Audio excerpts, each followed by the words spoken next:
2 weeks ago, South Dakota Governor Kristi Noem was widely considered one of the top contenders to be Donald Trump's VP pick. But that all changed after the release of excerpts from her new book titled No Going Back. It includes lessons from her time as a governor and a congresswoman, but also stories that have drawn criticism. One about her killing a hunting dog and another about meeting North Korea's dictator. Governor, I have your book right here. The very first blurb in it is an endorsement from Donald Trump. He says this book, it's a winner, lays out a fantastic plan to make America great again. I know you're back from a gathering with Mr. Trump and other Republicans in Florida. Did he mention any of the response to your book at all? Oh, he certainly knows about the book, and I appreciate his endorsement of it. You know, this is really a book that talks about how we're not going back. We're now going back to the days before Donald Trump.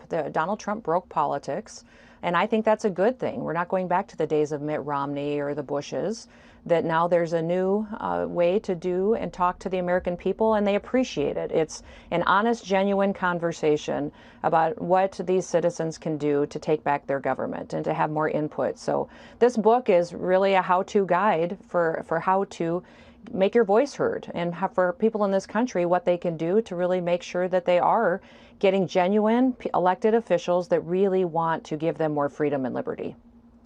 So you write about lessons learned in leadership, and you bring up some specific incidents I want to ask you about. You talk about meeting some world leaders, and one specific one, quote, "I remember when I met with North Korean dictator Kim Jong-un. I'm sure he underestimated me, having no clue about my experience staring down little tyrants. I've been a children's pastor after all." Did you meet Kim Jong-un?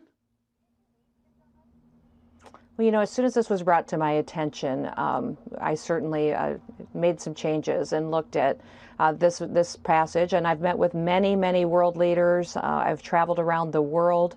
As soon as it was brought to my attention, we went forward and have made some edits. So I'm glad that this book is being released in a couple of days, and that those edits will be in place, and that people will have the updated version.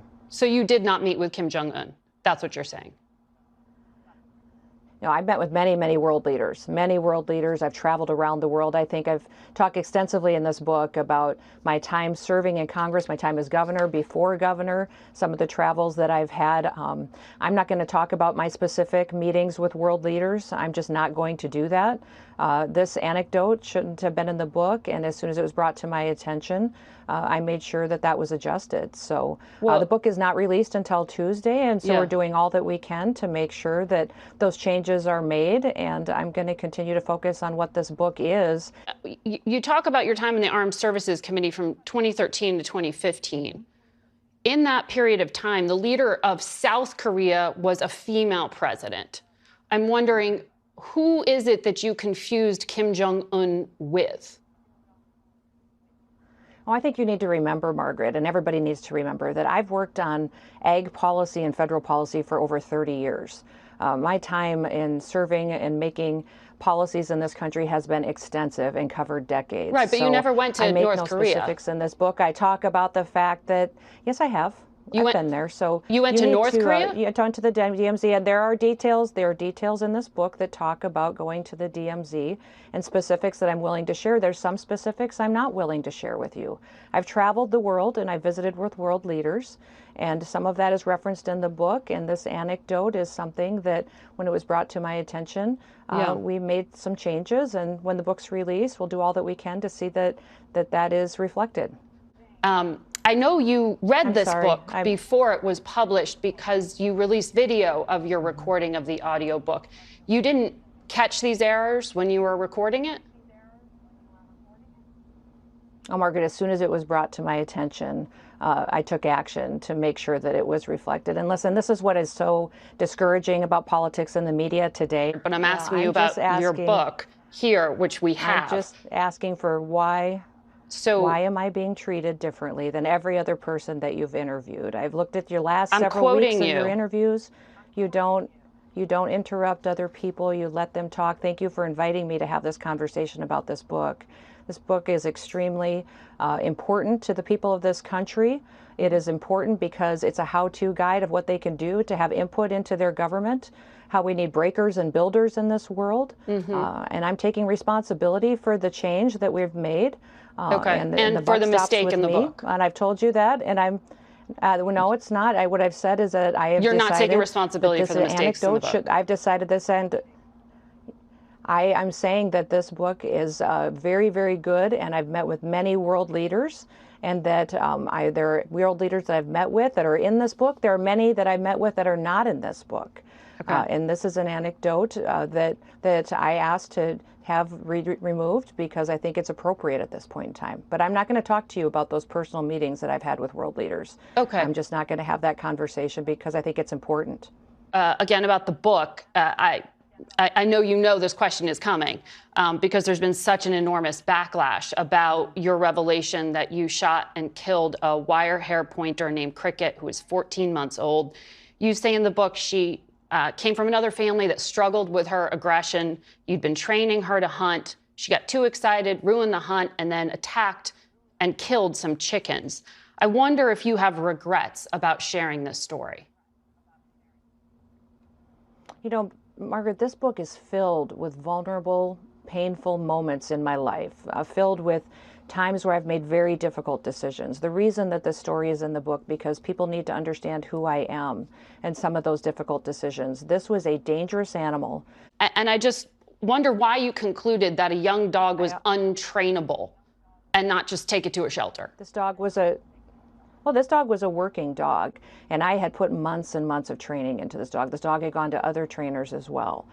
So all of that is the facts of the story, and all of that shows that when you put someone in a position where they have to make a decision and they want to protect their family and protect children and other people from getting attacked from an animal that has attacked others and killed livestock. Because you put it in a part of a chapter called Bad Day to Be a Goat. And then after you shot the dog, you, quote, realized another unpleasant job needed to be done. Walking back up to the yard, I spotted our billy goat. You said he smelled and would chase kids, so you took him to the gravel pit and shot him twice.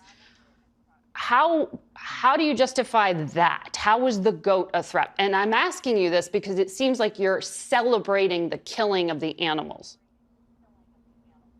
Not at all. This has been a story that my political opponents have tried to use against me for years. It's well known in South Dakota, and it has been to other people. And I want the truth to be out there and to understand that these animals were attacking my children, that we live on a farm and a ranch, and that tough decisions are made many times. And it is to protect people. On this point, though, because you have been rumored to be a potential vice presidential candidate, as you know, and former House Speaker Newt Gingrich said killing the dog and then writing about it ended any possibility of her being picked as VP. You talk multiple times about it. In fact, at the end of the book, you say the very first thing you would do if you got to the White House that was different from Joe Biden is you'd make sure Joe Biden's dog was nowhere on the grounds. Commander, say hello to Cricket. Are you doing this to try to look tough? Do you still think that you have a shot at being a VP? I'd say about Republicans criticizing me, these are the same Republicans that criticized me during COVID. My state today is extremely happy and thriving. We're doing well. We've got thousands of people moving to our state because they love the opportunities that are here and the businesses that have come, and how we've gotten to be a state that has one of the lowest unemployment rates in the nation. Everybody has an opportunity for higher wages. We've got revenues and reserves. We paid off our debt. We've got a AAA credit rating. We've got a fully funded pension system. We were the first state in the nation to So you're not going really to retract the book and to prevent China. Governor? This book is a powerful book. It's an honest book. It's an honest book about blueprint for America of what citizens can do here to take their country back. And I'm so proud of this book and what it will bring to people. I hope that they will buy it. They'll find a lot of truthful stories. And we talk a lot about what we can use as an example from Donald Trump on how he has continued to be a real person, been genuine, and been honest to people. And that what bothers me the most about politicians is when they're fake. Of it. I'm not retracting anything. I'm not retracting anything.